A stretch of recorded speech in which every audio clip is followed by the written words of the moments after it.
Steve Jobs, who's been called America's modern-day Thomas Edison, the man who changed the world with Apple computers, iPods, iPhones, and more, resigned suddenly late today. ABC's Neil Karolinsky has followed Steve Jobs in all things Apple for years. And Neil, the timing of the letter was a surprise, but Jobs has been battling cancer for years.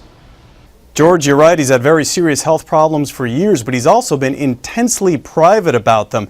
Let's face it, this is no normal CEO. From the iPhone to the iPad, this is a man who has been changing all of our lives and literally reshaping the future around us.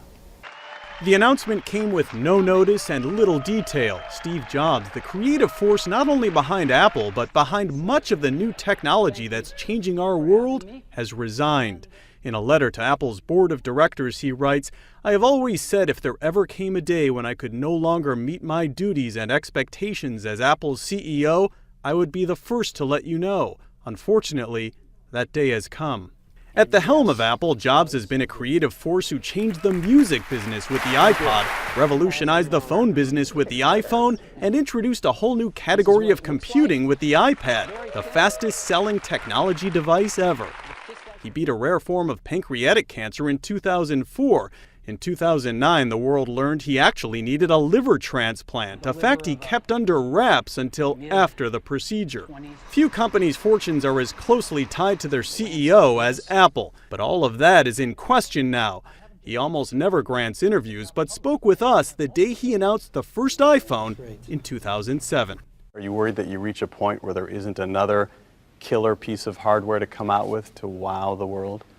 You know, again, we don't worry about stuff like that. We just try to build products that we think are really wonderful and that people might want. And sometimes we're right and sometimes we're wrong. But I think we're going to hit a grand slam with this. In his statement to the board of directors, Jobs also writes, "I believe Apple's brightest and most innovative days are ahead of it, and I look forward to watching and contributing to its success in a whole new role." Jobs will now be Apple's chairman of the board, although first reactions in after-hours trading have not been kind, where Apple's stock immediately dropped 6.1%.